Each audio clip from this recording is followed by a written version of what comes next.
Hello again, everybody. Ben Jarofsky here. We're calling this No Restraint Tuesday, and here's why. Rummana Hussain is standing by. We're going to bring her on real soon. Finally. Oh, my God. It's been two ships passing in the night, Rummana and me on this show. I can't wait to pick her brain on all the issues of the day. This is the day before the election.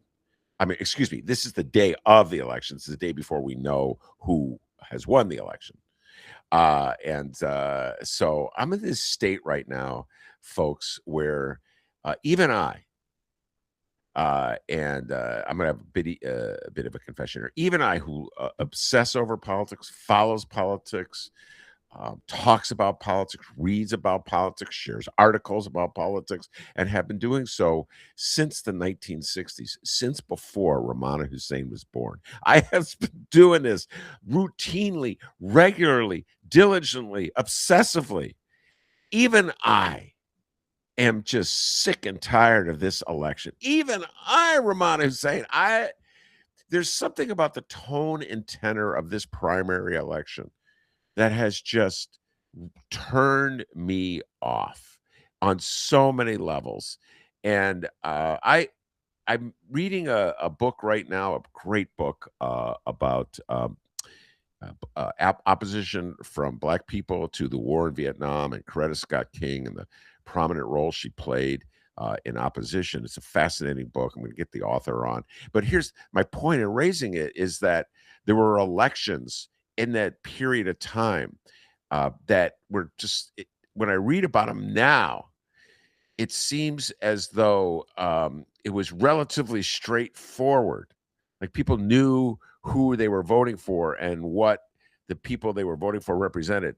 Nowadays, where we have PACs who are hidden and concealed, showering obscene amounts of money on elections, on races that are relatively insignificant in the total course of things. So that if you're sitting watching TV at night, excuse me, as I was last night at bowling, with the sound turned down, you just see a cascade of commercials with one candidate being ripped after another and because it's all Democrat, being controlled by AIPAC, being controlled by Trump, being weak on ice, and then flip it, the pro candidates, like they walk on water. So it's just, there's nothing remotely resembling like a fact. You get what I'm saying? A substantial, real fact. And I'm just like, how can anybody make sense of this? A couple friends come up to me and go, could you write some cheat sheets? I know tomorrow's election day. I want to vote. Their heart wasn't in it at all. They live in the 9th Congressional. They couldn't pass a test like who's running. There's so many candidates running. First of all, I think there's 14 Democrats. It's some absurd number. There's probably more candidates running for office in the 9th Congressional than voters who will vote. That's hyperbole, but I'm making a point. Like the personal ambitions of politicians exceeds the interest that voters have in the office they're running for. I think voters assume that everybody will betray whatever interest they supposedly hold, that nobody will do what they say they're going to do, that they're all posturing and pandering.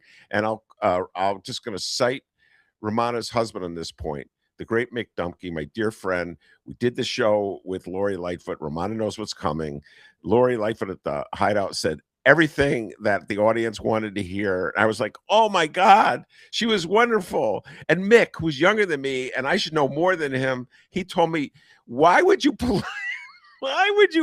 what she's saying? She's just saying it just because she knows you want to hear it. And that's where we're at, ladies and gentlemen. That's where we're at right now. 14 candidates, I think it is, in the 9th Congressional. And I could be getting the number wrong. 14 candidates, each hurling all kinds of accusations at each other. Lord knows if any of them are true. How do you make sense of it?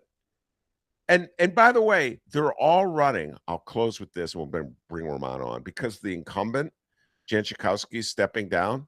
Usually you get no candidates. It's just Jan Schakowsky running unopposed or in a primary because they go, oh, we can't beat her anyway. So voters, that's on you. You're just going to keep electing. This is why 14 people are running. They're going, once I'm in, I'm in. I'll be Laura Fine, Congresswoman, if I win, for 20 years. Danny Biss, Congressman, for 20 years. This is my chance. I'm going to run. And that is on you, Chicago. I hate to say it. You guys will keep re-electing the same old, no matter what they do. Anyway, I'm now just flailing here in desperation at the madness of it all. Rummana, welcome back to the show. It's good to see you. Good to see you too. And then, so I'll, you live in the ninth, so you're going to have to actually make up your mind when we're done recording. You're going to go vote.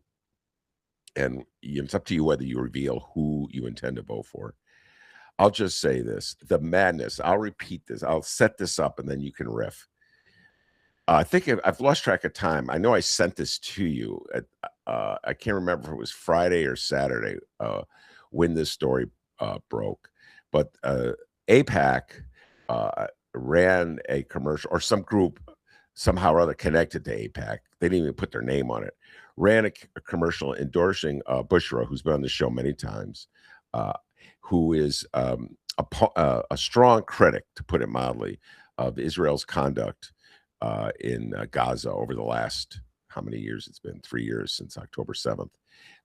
And a strong proponent of changing America's attitude toward Israel, and much more in tune with Congresswoman Omar Tlaib. AIPAC ran a commercial not endorsing her, but praising her to the hilt as a great progressive. What a cynical move. Like, AIPAC cares about progressive legislation. And it looked as though they were like endorsing her. And she immediately came up with a counter saying, I didn't ask for this. I don't want this. And it was like, then everybody's trying to figure out, well, what's AIPAC really doing?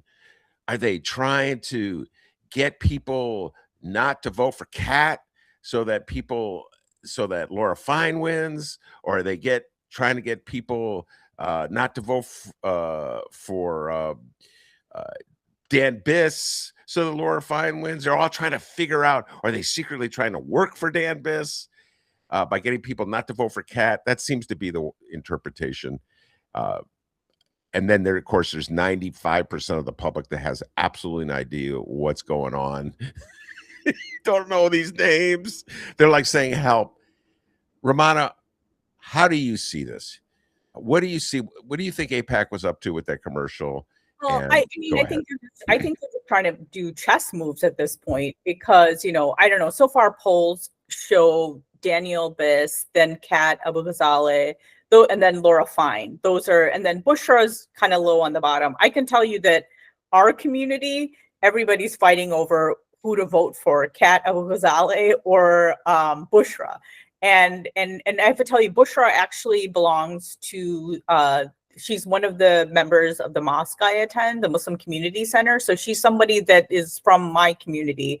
And so there's a lot of people, especially people who are older in our community who, all the parents, all my mom's friends are telling her to vote for Bushra. They're like, you better vote for Bushra. And my mom was telling me this, and I'm like, well, who told you to vote for Bushra? And she told me it was all her friends telling her to do that. So there's definitely a push in our mosque to back Bushra. But I have to tell you, there's a lot of infighting right now in our community. One thing I have to tell you is that a lot of people in the Muslim community and the larger community outside, because there's a lot of people weighing in who don't even live in the 9th district. I have to tell you that there's like people like coming in from all over like the Chicago area and like weighing in on what needs to be done. So I have to tell you, it's an important race for our community. Our community just feels burned by the Democratic Party, especially in terms of the situation in Gaza and what Israel has been doing there for the last 2.5 years. A lot of people feel like the Democrats have ignored the concerns when people have spoken up. They were upset at, the way Biden handled the situation. They were upset by Harris.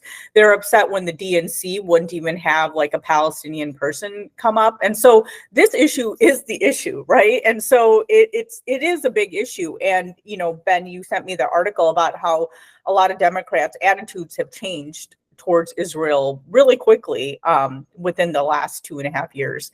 And that's just a reality. And a lot of people feel that establishment Democrats are ignoring that or are pretending that it's not there. And so a lot of people feel burned by the Democratic Party. And so this is an issue that this is like the one issue that I think a lot of people in my community are really upset about. And so it's like Kat versus Bushra. So there's a Bushra contingent where people are like, well, Bushra's from our community, we got to back her. And then there's people like, well, Kat has more of a chance. Let's back her. And so then everybody's just like, well, what has Kat done for our community? Kat's not from our community. She came, some people are arguing that, she came from out of town and kind of flew in. And, I think her boyfriend runs The Onion. I don't know what his title is, but so she did move here, and so people are like, oh, she just moved here to run for the elections, and then people are like, well, she has more of a chance, and so there's a lot of infighting, and then my brother doesn't even live in the 9th district, and he's like telling people what to think, and then he's kind of like goading a lot of people, so everybody's just like going. I have to tell you, a lot of people are kind of infighting, and it's Ramadan right now, so people are like, oh, you're supposed to be patient during Ramadan, so everybody's like, oh, just be patient, and and then some people are telling Bushra that she needs to drop out.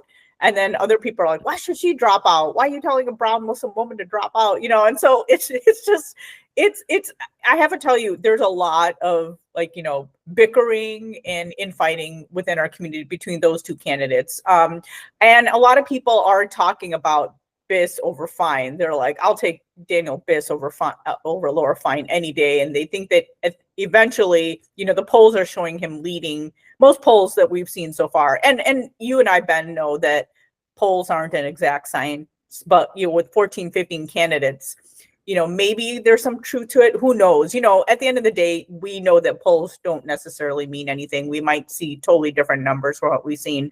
So a lot of people are like, okay, I'll take Biss over Fine. And what is it? And, some people are like, well, I'd rather have Biss. And so some people are like, I'm going to vote for Biss, so it's like everybody's just all over the place. But those are the three candidates, the names you're hearing. Nobody from my community has said that they're going to vote for Laura Fine. I can tell you that much.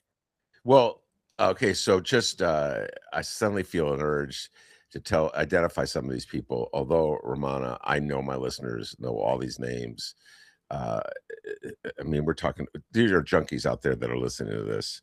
But Laura Fine, the state senator, and I made the mistake, I've been apologizing ever since, of saying she's from New Trier. And in fact, she went to Glenbrook South. Oh. And so I have just been apologizing to people, various suburbs that I offended. I've offended Northbrook, I offended Glenview, I offended Wilmette, I offended Winnetka. Most people were from the assumption that New Trier sucks. I just snuck that in there for Rummana's brother. And so, but anyway, so this is a part of this is it's kind of makes me smile that this is a big suburban fight. And Bushra's Skokie, and she's on the Skokie school board. And so you got Skokie claiming their rights. So there is a certain lunacy and madness to all this. And I'm not sure, Rummana, and I'm going to ask you this question. I'm not sure what difference it would make if any of them were elected. I struggle with this. I could tell you something on the mic that would make a difference and how and why, but like existentially, will it really matter? There'll be members, there'll be members of the Democratic caucus that'll be battling MAGA.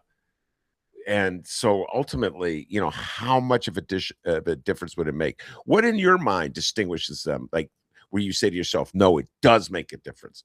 What is the issue? Well, I think, yeah, you're right. I mean, somebody I was talking to might have been my brother. My brother's like, it's not like if Kat or Bushra gets in, all of a sudden the genocide is going to end. You know what I mean? That's what he said, and that is true. Like it's a question, like, will anything change?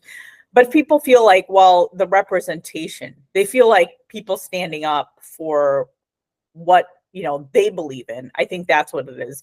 But yeah, like at the end of the day, politics is politics. Like what happens once that person's in office? So I think a lot of people are just saying, like, we just have to hold whoever's in office accountable.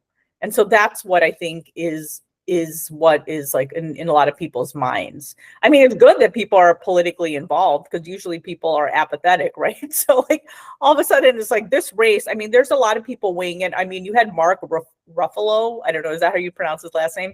He endorsed Kat Abu-Ghazaleh. Rashida Tlaib just endorsed Kat Abu-Ghazaleh. I think Ilhan Omar did. And so you have a lot of people weighing in from the outside about this election. So I think it's a matter of what people stand for and whether we can hold them accountable, and whether we think that they're going to be thinking like us or have our concerns in mind.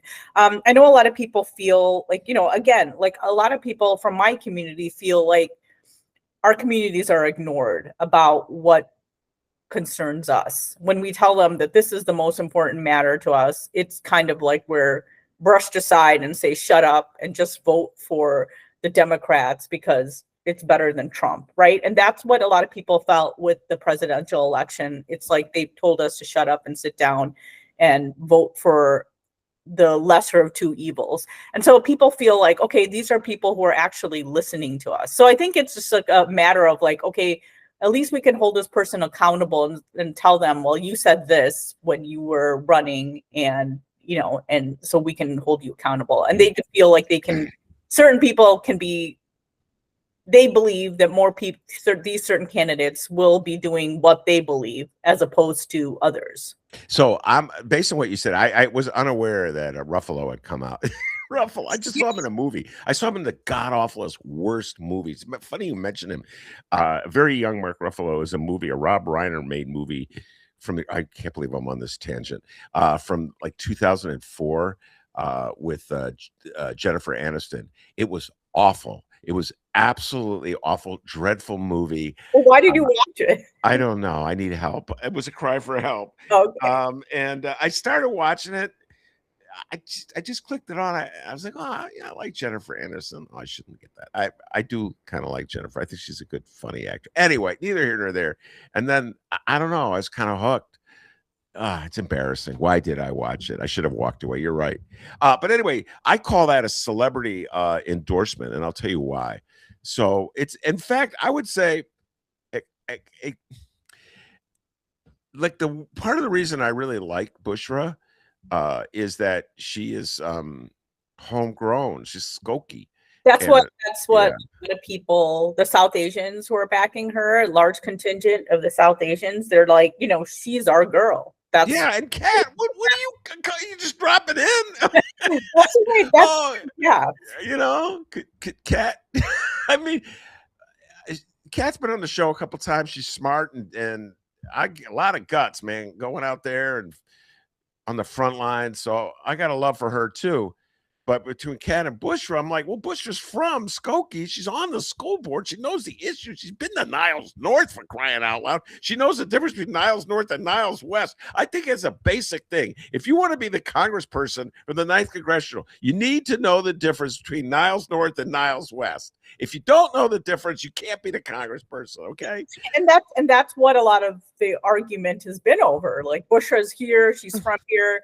Who they're like, Kat, nobody knows who she is. She like was in. And then there's a lot of there's like the infighting between in the Muslim community. There's more there's Palestinians who are backing Kat, people who didn't even live in the 9th district. And then there's the South Asians. You know what I mean? It's just like, and there's South Asians who are backing Kat too. So it's just like, it's like there's like little like mini fights in between all of the bigger fights between Kat and Bushra. Then there's like these little fights between the brown people who are voting for, the South Asians who are voting for Kat, South Asians who are voting for Bushra. Then there's like the Palestinians, and then, South Asians, and then, so it's like, and then there's a lot of people from the outside, like, but it's like, it's kind of WhatsApp discussions. Everybody's going after each other. When that AIPAC ad that was, supposedly obviously fakely endorsing Bushra.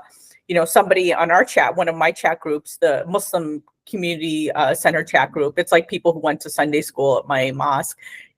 Somebody goes, oh, look at this, AIPAC's backing Bushra, and then she hasn't said anything. And then I was like thinking, it just came out, she probably hasn't really heard about it, and she put something out right away, like you said. So it's like everybody's just like, and then everybody goes, so she might not know about that, and then everybody started fighting over that. Well, that was pound for pound. Let me sure I agree with what I'm about to say. A lot of times I say things, Rummana, I get done with them and go, oh, I don't even agree with that. And I just said it. But I'll just say this. Pound for pound may be the most cynical ad. And I know I keep bringing up other examples. But the notion that a group, AIPAC, let's just say it was AIPAC, that AIPAC would endorse Bushra. Yeah. A caller, a progressive. AIPAC couldn't care less about progressivism. For sure. They don't care about any of the issues that they were supposedly championing in that commercial. They definitely don't like Bushra. They don't want to get her elected. It's so cynical. It's an attempt. Their attitude about voters in the 9th Congressional is even lower than Chicago's politicians' attitude about Chicagoans.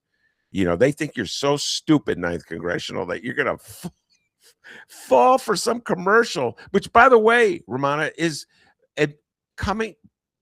It's part of an outpouring, as I said earlier. There's like 20 commercials. How could you make sense of any of all these? They're just one after another. So yeah, I hope it has the impact of heightening Bushra's profile. I hope it does.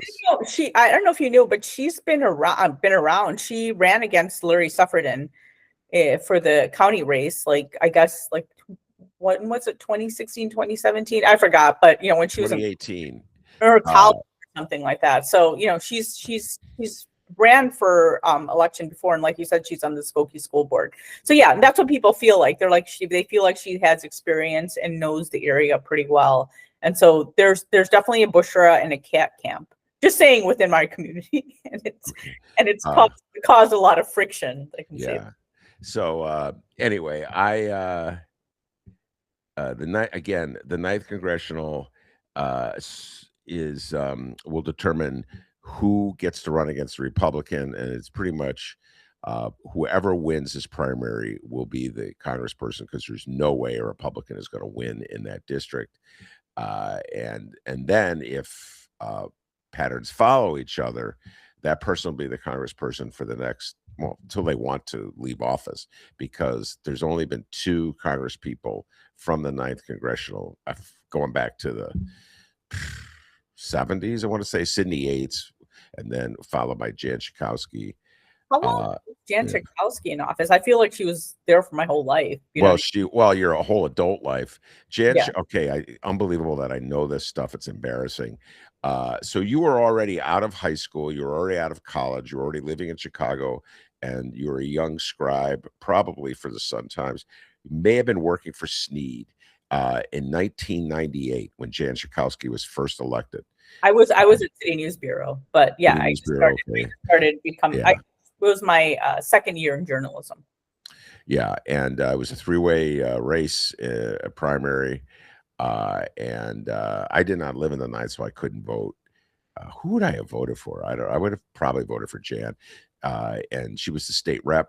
She's from the north. She's from the north side of Chicago. I believe she went to Sullivan High School, and then she and her husband moved to Evanston and became a state rep. And I remember writing about the race. Jan Schakowsky's been around forever, but Chicagoans fall in love with their Congress people, Rummana, and that's it. It's over. So that's part of the problem. All right. So are you going to reveal on our humble little podcast today who you intend to vote for, or are you going to keep that a secret? I have to keep that a secret, but people have asked me, and I'm not. When people privately ask me, I tell them, but I'm not going to tell you on the show. Sorry. Okay. All right. Sorry, folks. But I feel that you're saying it's okay if in your mind, if you vote for Kat or Bushra. That's my sense of what you. Yeah, I can. That's what most people from my community are leaning towards. So make of that what but you will. Yeah. I think it's safe to say I'm not voting for Laura Fine. No, I'm pretty sure that's people like our state rep. Why am I blanking on his name? My state rep. He's your because he's your state senator. Yeah, and there's some people I know who will never really forgive him, your state senator. His name is Mike Simmons. Yeah, Mike Simmons. Yeah. Not to be confused with Gene Simmons, who's not running in this race. I hope not. And Gene Simmons has gone MAGA. Did you know that? He's been crazy. Like I know he's been crazy. I always pick this story because little boys, when I was a little girl, loved Kiss, and little girls did not like Kiss because they were scary, and boys liked them. And I think, it was just like something, it was like from our generation, boys thought they were so cool. And I just looked at their faces, like the painted faces, and I was scared of them. But then they took the paint off in the mid 80s when I was like in junior high. And then I was just like, I remember the joke was like, they should keep the masks on or something. Yeah. Oh, that's a pretty good joke. Well, the masks was just paint. Really they didn't look like Duran Duran. That's all I can say. So did you ever see the Stephen King movie It? There's been 2 versions of it. Yeah, I think I saw. Wasn't it a TV movie when it first? That's correct. No, well, there was a TV movie. TV series. Yes. And I feel like I did see it, and then I saw the one that came out a couple of years ago. Yes, you saw them both then. I have to tell you, I went to go see it with Mick. I'm surprised because he hates horror. Okay, he told me he never heard of Weapons, by the way. I know we'll talk about the Oscars, but I was telling him that it's Amy Adams, right? No, it's not Amy Madigan, is it? Amy Madigan, yeah. The lady, the actress who won the best supporting actor. Her dad was an editor at WBBM News. No, worse than that. I will now do her dad. This is a boomer thing. Gen X should not be allowed to talk about boomer stuff. His name was John Madigan, and he went like this: John Madigan, News Radio 78. And my mother would be listening to News Radio 78 in the morning, which before she go to work. My father, get this drivel off. News radios, and he was really conservative. He loved Daily. He loved not the Daily, the other Daily, the old man Daily. He was typical conservative. Richard J. Typical Democrat, loved Daily, and so yeah, he was in my lefty family. Oh my God. Anyway, I didn't mean to go. That's a baby boomer thing, man. Amy Adams is Gen X. Sorry. So I was just telling Mick while I was watching the Oscars, I go, "Oh, Amy Madigan," and then I go, "It was this movie." I go, "Weapons," and he's like, "I go, I watched it without you." He doesn't like horror, and then he's like, "I never heard of it," and I'm like, "Oh my God!" But anyway, so I don't know how, but I dragged Mick to see it because I remember it got good reviews. But I remember Mick and I. We went to go to the Fort Heron Theater to watch it, and people were laughing at it like it was unintentionally funny, and started laughing at it. And we didn't think it was that good, but it was fun to watch because we're watching it with a lot of people who were making fun of it, and so we were making fun of it too. I'll tell you what. First of all, I loved Weapons. I saw it twice. I saw Weapons. I liked it too. And but we're doing the movie thing before we're done with our politics thing. We're eating our dessert before we finish our vegetables.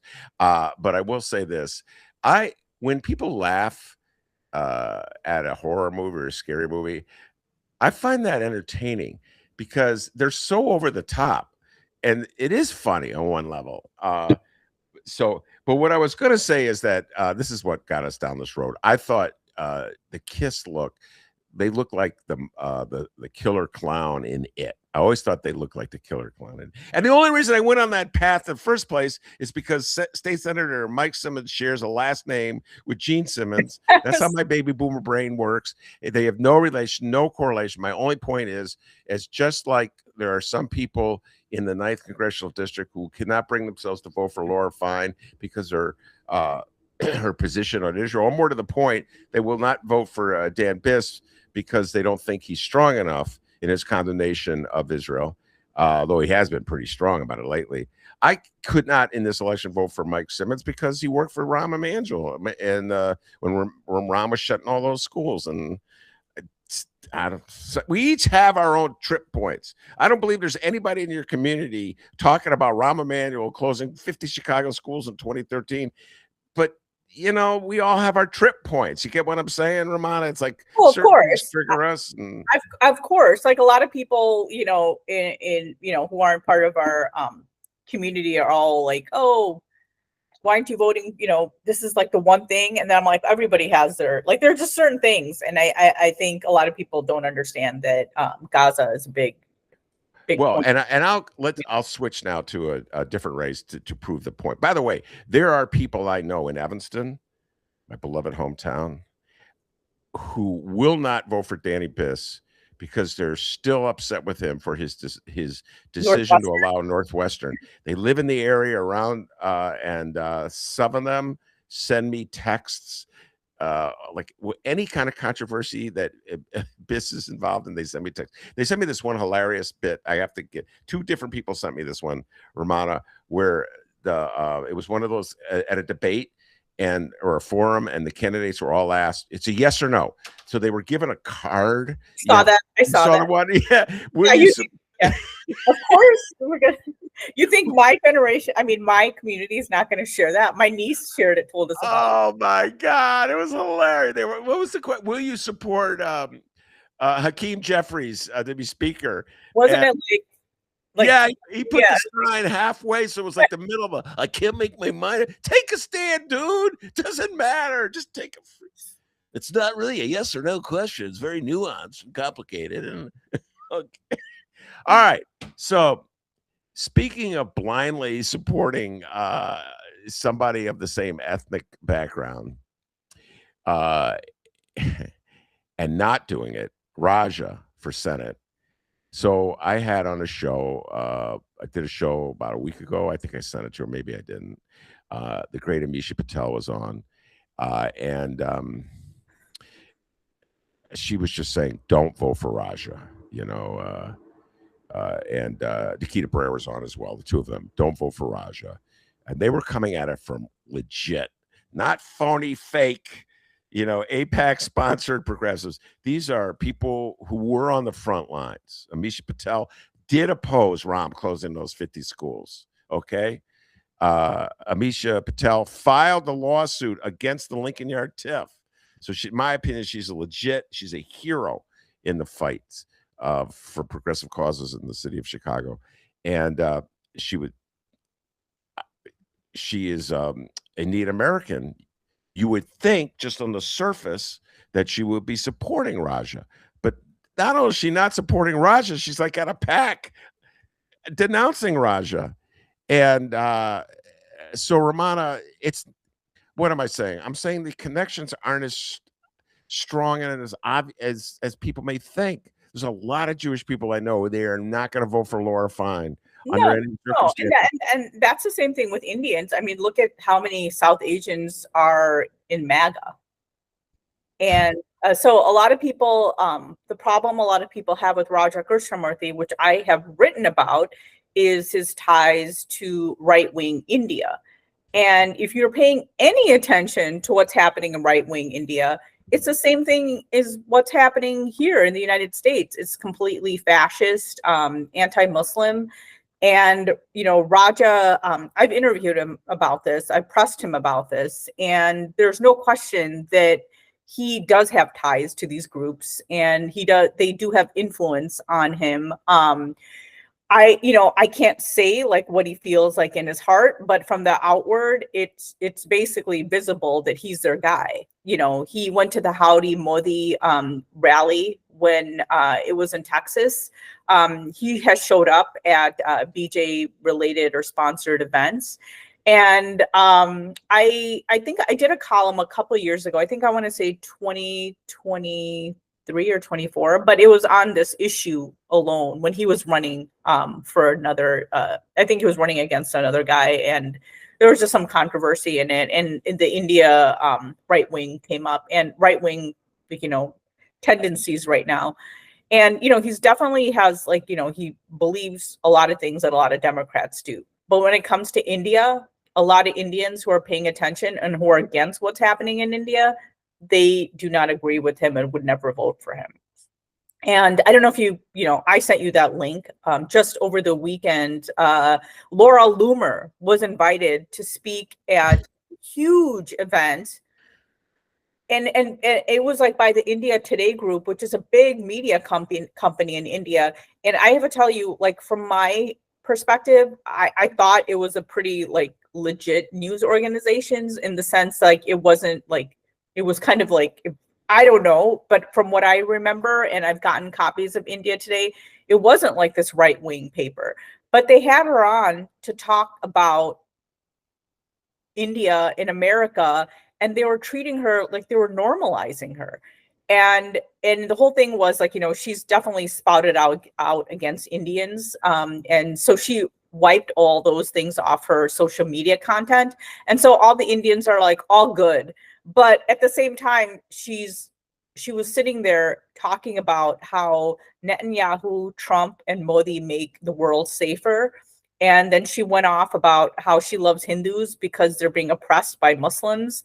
And she was getting treated like she was like the celebrity. And the funniest thing was that she's engaged, and I don't know who's marrying her, but apparently she was. And so these hosts were like, oh, they're like totally talking to her. Like it was totally softball questions. They're like, oh, we heard you're going to go tour in India. And she's like, yeah, I'm going to go to the Taj Mahal and take engagement photos. And of course, every Indian person who knows who the Taj Mahal was built by Muslims. And so everybody is just laughing and having a field day. But it's just like, this is what's normal. And there was an article that the Tribune did a couple of days ago about Raja Krishnamurthy, and they brought up the fact that they brought up his ties to right-wing Indians. And they brought up his ties to Bharat Brai, the man who was able to persuade the Democrat city council to vote against the India resolution a couple of years ago. That guy is quoted in there by a professor as being Modi's guy. And he's a big donor to Raja Krishnamurthy. So that's why a lot of Indians are really upset. And I do get mad when people think that I should like someone because they're Indian. And like people thought I was going to be all gung-ho about Kamala Harris when she was running. Oh boy, did I learned that was not going to be the case. Yeah, but I'm just saying, everybody's like, I was asked to write an op-ed about it and how proud I am. I'm like, well, how do you know I'm proud about it? You know what I mean? It's just like that there's an assumption there. And that person wasn't Lorraine Forte, my former boss. It was someone else, like on the city desk. They're like, oh, we thought you might want to write. I'm like, no, I don't. And the funny thing is, like, someone on the radio side, WBZ, asked me, wanted to talk about my complicated feelings about Kamala Harris. And so a lot of people did see that. But I remember, like, a couple of years ago, Bobby Jindal, when he was a governor of Louisiana, somebody at work came up to me and they go, "Oh, you must be so happy." And I'm like, "No, not really." You know what I mean? So it's like, I have issues with Usha Vance, the second lady of. So you know what I mean? It's just like, just because somebody's South Asian doesn't mean I automatically are going to align with them. I'll say it's beyond issues with Usha Vance. When you say you have issues with Usha Vance, it sort of suggests that by and large, you're eye to eye with her, but there's a few things that she does that annoy you. I would say you are fundamentally, in every way of the world, an opposite of Usha Vance on pretty much probably every political issue, and more to the point, how she has embraced the MAGA movement. I can't think of anything that you have in common with Usha. I really can't. Knowing you, I don't know Usha Vance at all, but I've just read about her and her husband. But I can't think of any. Can you think of one thing you have in common with Usha Vance? We both have parents who are Indian, and we're both Indian, and we're married to white guys. That's two things that really don't are the most insignificant things in the world. But whatever, I hear your point. But you know what I mean? It's just like, yeah. You have to watch. I don't know if you saw that Padma Lakshmi clip from the Daily Show about her talking about JD Vance making her like a piece of bread with mayo on it, and it's hilarious. But anyway, like, she was just like, you're married to an Indian woman. She comes from like a culture where they have this like huge culinary palate, and then she said something like, yeah, but maybe that's what Usha Vance likes. I mean, it's clear she has bad taste. It was pretty funny, but I do have that in common, but I don't understand I don't understand how her mind works. And that's why, you know, she like really irks me. And my husband, he like, Mick always is just like, oh my God, and I'm like, it's like, you don't get it. It's just like, it's because has those similarities with me, why it makes me more upset. If she was like another white woman, it would upset me, but I would be like, okay. But you're an Indian woman sitting there, a South Asian Indian woman. I know that doesn't absolve you from not having any sort of bigoted opinions or having the mind where you will just change or flip your beliefs. Like, yeah. But yeah, it doesn't save you from that. But you know, it's like the divisions in India right now are horrible. And you have someone like, you know, bringing someone like Laura Loomer. It's just like, why are you bringing someone from the United States? No matter how, okay, maybe Fox News would have her on, but no matter how many issues we have with mainstream media, I don't think anybody would have her as like this like authority figure to talk about America. Like, I don't think any journalism company would. Most journalism companies in the United States, and here you have India. So it's like, it just shows you the way a lot of people are thinking in India. And then there was one guy during the program who stood up and called her racist and Islamophobic, and people are like, oh great, that guy stood up and said something. But then I heard other Indian journalists said that they felt like he was planted, and they said like after the ceremony was done or the presentation was done, he was like chatting her up. So they think it was just kind of like India wants to have its cake and eat it too, like say that they're against this, but then they're kind of opening their arms to this woman that most people in this country, or a lot of people in this country, think is a nut job. And her, like, the things that she posts on social media are factually incorrect. And so it's just horrific. And so that's why Raja Krishnamurthy, to a lot of South Asians, is problematic. And the sad thing is, the average American does not care.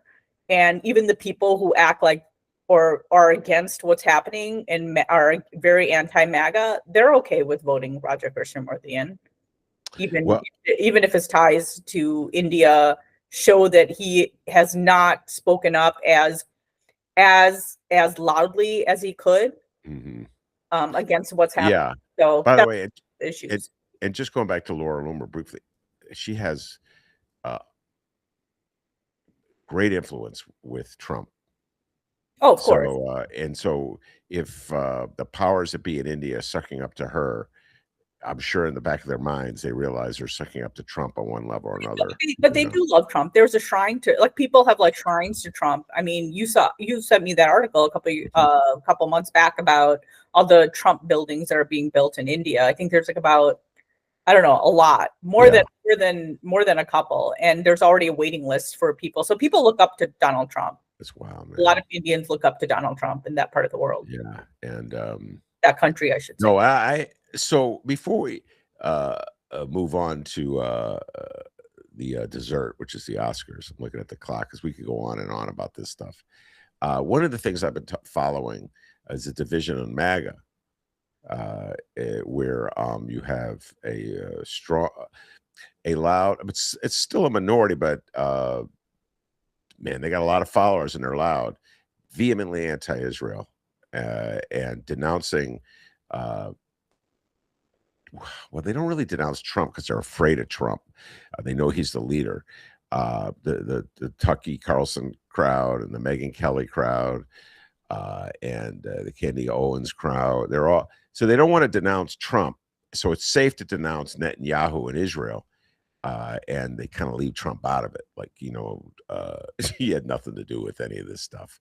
And I'm watching this split, and I'm watching how, like, the reactionary Jewish elements in this country are responding to it.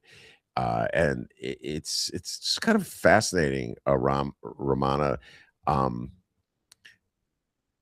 They'll be so quick to denounce Mamdani of any old kind of like anti-Jewish feelings, but they hold back with MAGA. Do you follow what I'm saying? Because so far MAGA's supported this insane war in Iran. But it's that split, that growing presence of Tucker Carlson and Megyn Kelly is becoming harder to ignore. Say that. What Taylor Greene? What's that? You mean Marjorie Taylor Greene or Megyn? No, Megyn Kelly is the isn't that her name? She's the former. Yeah. I didn't know she. Oh my God! Yeah, she's out there. No. I know she's a huge force. She's not on. She's a huge force on social media with Tucker Carlson. Yeah. Marjorie Taylor Greene is also very critical of Israel. I didn't know who Kelly was. Oh yeah. Yeah. She's out there, man. And I don't trust these people. Like when lefties send me, oh, look at this, I'm like, I don't care what Tucker Carlson said. Why are you sending me Tucker Carlson clips? It's not going to win me over. I don't know what his motives are. But what I'm saying is that the vision that you started talking about is not just happening in the Democratic Party. It's happening on the Republican Party as well. And if you're not going to stand up to the Laura Loomers of the world and their anti-bias, then you have no, how do I put this? You got no stature. You don't have credibility. You follow what I'm saying? When you listen to the Tucker Carlsons, that's what I guess my point is ultimately. Is there any part of like Tucker Carlson when you hear him criticize Israel that you go, oh, I finally agree with him on this, or is it always Tucker Carlson to you? Well, I feel like mixed about it, and I think a lot of people do. They think he's right on that issue. Like, they're like, oh, he has some interesting things to say, but the rest of it, it's kind of like Candace Owens too, right? Like, okay, maybe she makes sense on this, and Marjorie Taylor Greene is the same thing. They're like, oh, she's making sense on this issue, but the rest of it does not make sense, or some of the stuff they say is totally bigoted and don't agree with it. So I think people are I know people who are listening like to what they're watching interviews with Tucker Carlson, which they never would have done before, and people are like, I can't believe I'm like agreeing with Tucker Carlson on this issue. So I have heard some of that stuff. So yeah, I haven't, to be honest, I've just heard like bits and clips. I haven't watched like full videos of what he said, and I think it's interesting what he's saying. Am I going to be like wearing a Tucker Carlson t-shirt? Probably not. Yeah. But I think it is interesting what he's saying, because there are people like, it's kind of like the Marjorie Taylor Greenes, like she spoke out and then she's like basically been kicked out of MAGA now, so it's interesting. Well, she spoke out against Trump. That's what like Tucker is not dumb. He won't speak out against Trump. Marjorie Taylor Greene spoke out against Trump and she was exiled. Yeah. Well, you were saying stuff about how some people will say stuff about certain groups, but will not say something about anything else. But with the whole war in Iran, a lot of people are saying stuff about Trump, but they're not saying anything about Netanyahu, like probably getting Trump to do this. You know what I mean? Because Trump, all he needs is like, his ego to be flattered, and he'll do it, right? So I feel like a lot of people are holding back on what Israel is doing and just going like, oh, look what Trump's doing in Iran. This is crazy. And then I'm like, well, yeah, but it's the U.S. Israel war again. Well, I'll put it this way. That's the way I see it. I've seen people like that too. They're just like, oh, Trump is going crazy. And I'm like, well, so is Netanyahu's been running wild too, So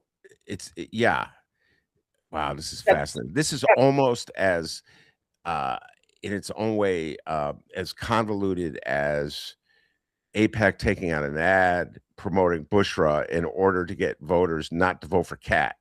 You get what I'm saying? So yes, I agree with your point. I know people who are reluctant to call attention to Israel's role in this war, which is kind of hard not to pay attention to, since they're out there bombing in two different countries, Lebanon and Iran. Because they don't want to call attention to Israel's role, put it mildly, as a rogue state. And then conversely, I've seen, and this gets to the Tucker Carlson crowd, they only emphasize Israel as, to quote David Ferris, Donald Trump has no agency. and it's like, and it should be cool. I think yeah, it should, it's a joint war. Yeah, it's like, you should. I know you don't get the Sun Times anymore, but I actually wrote about Iran in my last column over the weekend about the school bombing. I focused on that. So I think I one of the things that a lot of people don't realize is I've actually been to Iran. I went to Iran many years ago, but it's such a complex country, and we have such a one-dimensional view of the country. And I know Americans are just, the diaspora, Iranian diaspora is very divided about how to feel, but people in Iran are not enjoying what's happening, even if they're against the government. You know what I mean? And so there's a lot of people spreading misinformation about, oh, Iranians love this, and it's like, no, they don't, and it's like, not, if you do, like, living comfortably in your like house in California, fine, but war is not, I think a lot of Americans, you never have to go through a war. I mean, 9/11 was terrible, and that's like the closest thing that we've ever had to a war, but like being bombed out, your country being bombed out is not a fun thing. So, and then the school being bombed is just horrific. It was horrific, and it's like people care because obviously it's making the headlines. But if this was another country that did this to us, the tenor and the exasperation and the frustration would be so much more. And so I don't think people realize how many countries we've been involved with in terms of bombardment and droning. This is something that we've done over and over and over again. And then people wonder why not everybody wants to wave the American flag. And so it's just like, I just feel like people don't really think about things. And it's just like a sad situation. Anyway, I'll give you my column. I'll give you homework. Yeah, give me the homework and I'll dutifully read it. So just for the record, I will still. It's true. I've ended my subscription to the Sun Times. Rummana's heard me in this subject, but I will still read Sun Times stories. Okay, and we'll move on from that topic. But that was a great riff, Rummana, and you're right. I think about it sometimes.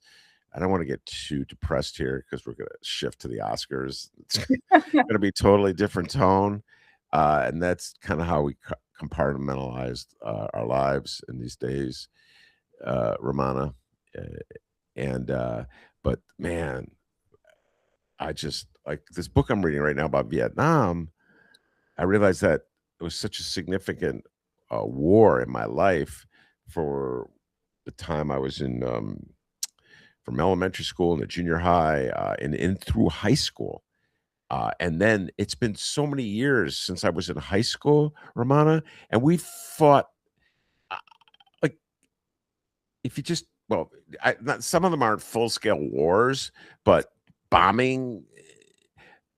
I like 24 since then. I'd have to sit here and write it down on a piece of paper. How many times the United States has launched attacks against other countries. And apparently the only rule that it learned from Vietnam is, well, we have to minimize the number of Americans who die. That's what we have to do in order to keep the public support for a war. That seems to be the only lesson that they've learned. And even now, Donald Trump is pressing that one a little bit. He's talking about sending in soldiers. So you're right. This country never looks itself in the mirror.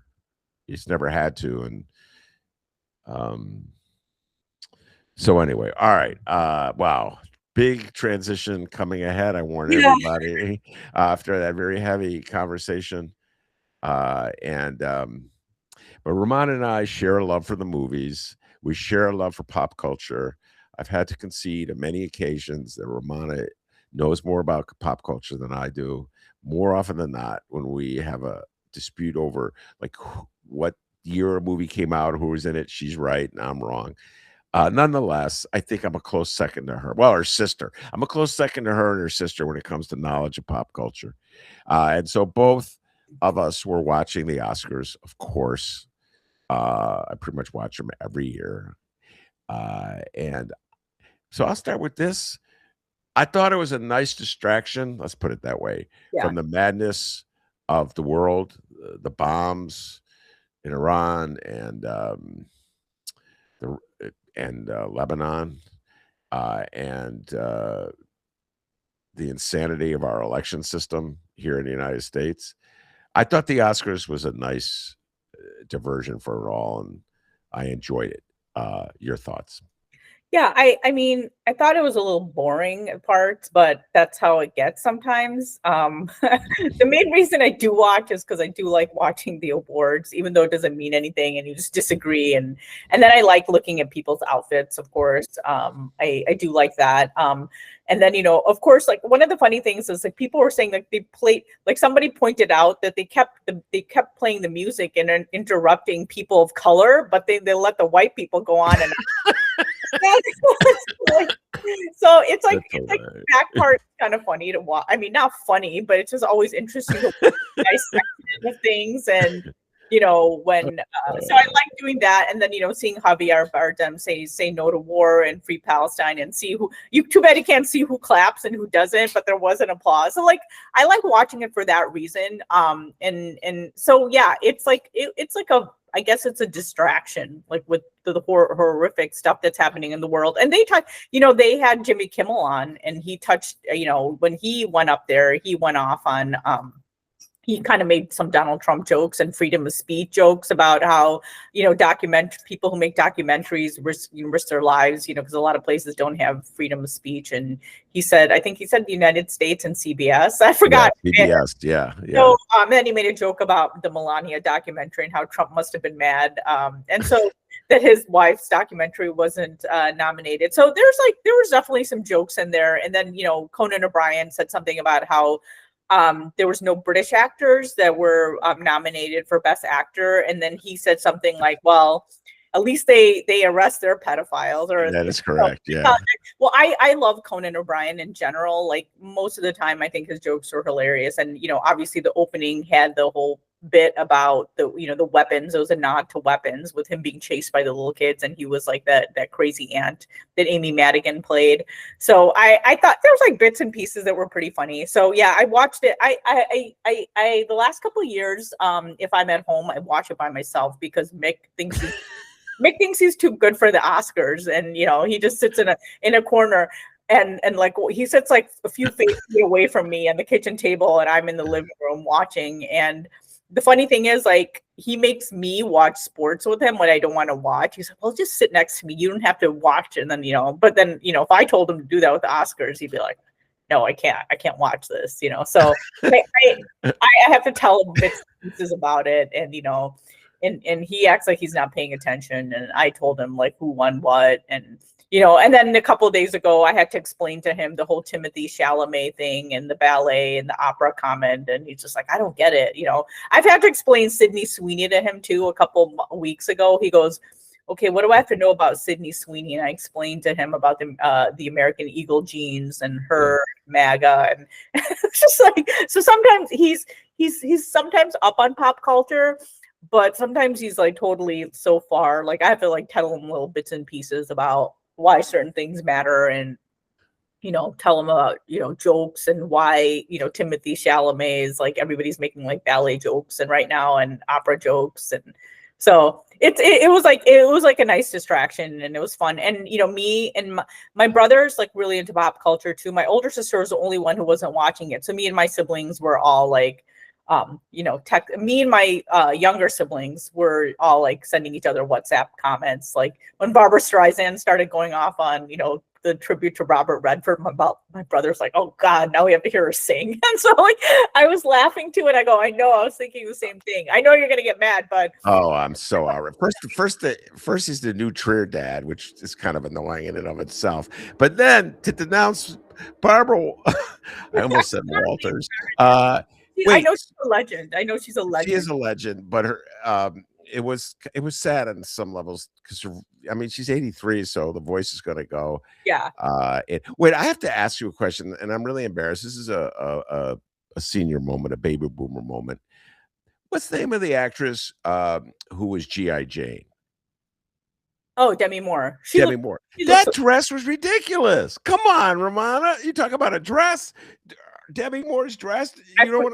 It looked like she. I was looking at her face because her face looks completely different. Okay, well, there's that issue. But so see, I'm watching it with my wife, who's you know, she's in the beauty business, so she knows a lot more about it than I do. That's for sure.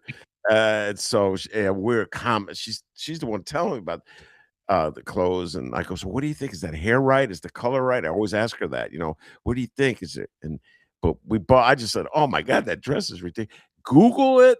I'm doing it right now. Demi Moore Oscar dress. It looked like she had like a shrubbery around her neck. Oh, yeah. I remember that dress. It's fine. It's not that bad. It looks like a pineapple a little, like the top of a pineapple, like the pineapple leaves or something like that. But, you know, there was a sad part. I mean, there's definitely sad parts, like the Rob Reiner dedication. Yeah, I got sad by that. And then, you know, during the period, the time when they show all the people who died, there's a couple of people they forgot, or at least they're like more TV stars. Yeah. So people from my generation were kind of upset because they did not include James Van Der Beek, Malcolm Jamal Warner, and Eric Dane. I bet you do not know who Eric Dane is, but he was last in Euphoria. He had some sort of degenerative disease. He just died recently. These are all more TV stars and movie stars, but James Van Der Beek was in Varsity Blues, and he died of cancer a few weeks ago. But these are all people who are like closer to my age. And so like I saw a lot of people. And then, you know, the guy Norm on Cheers, they didn't have him either. I mean, I guess they're TV stars, but at the same time, they're actors, right? They're Hollywood actors. And so I saw like a lot of like, hey, they forgot this person or they forgot that person.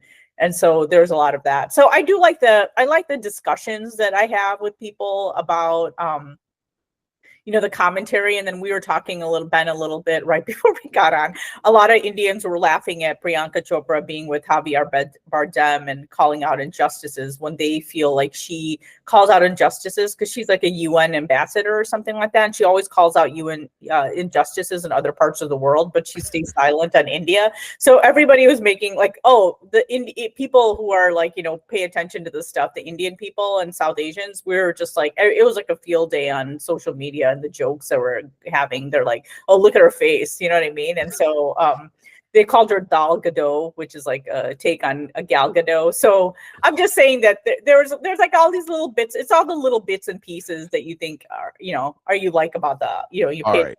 With the so final question. You would not, for professional reasons, reveal who you intend to vote for.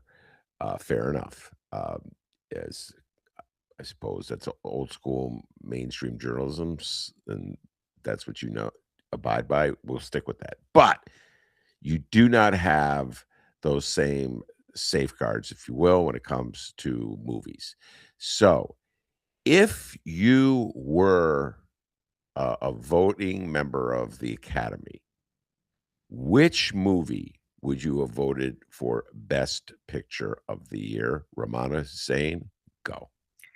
I don't know because I did not see all of them. No, wait, time out. You think every single member of the Academy has seen all 10 movies? I don't know. Like I did like Sinners and I liked One Battle After Another. And I know those were the ones that I thought I knew it was going to go either way. I knew either Sinners was going to win or One Battle After Another. And I listened to this interesting podcast on NPR, and it was all Black people. They're talking about Sinners. And this one critic, God, I'm forgetting her name. She used to live in Chicago, but she's great. And she was talking about how she thinks if Sinners wins, she wasn't sold on, she liked Sinners, but she didn't think it was great. She thought it was a good movie, but not great, like kind of like me. And she said, if Sinners wins, it's just what Hollywood wants people to think of themselves, because she thinks Hollywood still is like, you know, very still has a lot of problems when it comes to race. So I thought it was going to be between Sinners and One Battle After Another. I don't know. I thought both movies were pretty good. So I don't know, but I want to see Hamnet. So I have not seen that. Okay. And everybody says that's like excellent. So I don't know if I would have voted for that as best movie. Frankenstein, I could see that not being like the best movie of the year. But I know we have little time, but I did meet Guillermo del Toro, the director, like years ago when I was in grad school. And I think he's awesome. No, he is awesome. But Frankenstein falls into the category of it. It's so over the top. No. Wait, no. Have you seen the latest version of Frankenstein? I did. You didn't think it was like there were parts that were alive with the monster? The monster was so over the top. Come on, he kept coming back. They shoot a cannonball at him. Here I come. Come on, Rummana. It was hilarious. He wanted to die and he couldn't. He can't. That was his curse, right? But I think Guillermo del Toro, I like that movie better than it. I thought the actors are great. That's the thing. The actors were really great in it. Oscar Isaacs and the young man who plays Frankenstein. Oh, yeah. I was with millennials watching, and they love that guy. Oh yeah, I'm forgetting a name. He's also a Euphoria star. He's great. He's Australian, I believe. I can't tell you what I think would be the best movie. I just knew it was going to be between those two, and I've seen both of those. Yeah, I would have voted for One Battle After Another, and it did win, right? But then the Academy, they were like political. They split their differences, so they made sure that each director got at least one award, and so got to give a speech. And they gave best Michael Jordan. Yeah, Michael B. Jordan. Yeah, we've got to put the B in there, otherwise people think I'm talking about the great basketball player. Yeah, not but no. But so he got the best actor award. And then there was not just Javier Bardem, but the voice of Hind Rajab, which is like a movie that Brad Pitt and Joaquin Phoenix had produced. And among others, that was like a political thing too. There was talk that there was people that tried to make sure that movie did not win the award for best documentary. Yeah, and that's a very powerful film because they use audio of a girl that was killed. It's very powerful. Yeah, I saw it at the Siskel Center. I highly recommend it. So there was like talk about how there was a lot of people campaigning to make sure that it didn't win. All right. Well, we definitely have run out of time. So at least I answered a question. I would have voted for One Battle After Another, even though it's true I did not see all 10 movies. But sometimes I just go, life is short. I can't go see, what was the one, Begonia or whatever? I'm sad. Oh, I want to see that. People said it was really good, but yeah, that director's a little out there. But that's putting it mildly. And then there was one other I did. Oh, the movie about the dysfunctional family. I'm like, spent a lot of time in a dysfunctional family. I feel like I could make that movie. No, the one thing I forgot, did you watch the K-pop Demon Hunter movie? K-pop.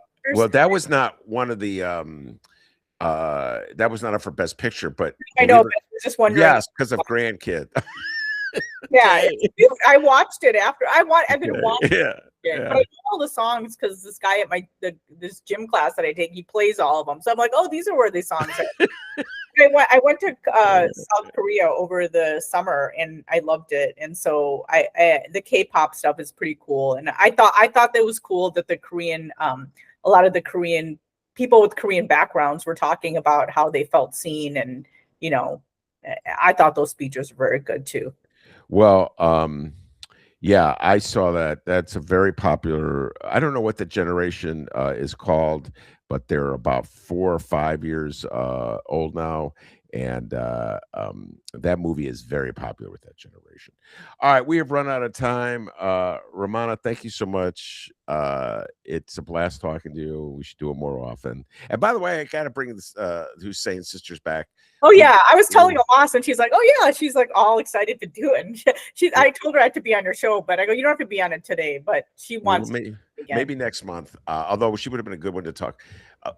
She's got politics too, so I mean, I can't exclude her from political discussion. Oh no, you can include her. She can. We did that show. It was a very popular show. We dropped it on Christmas Day.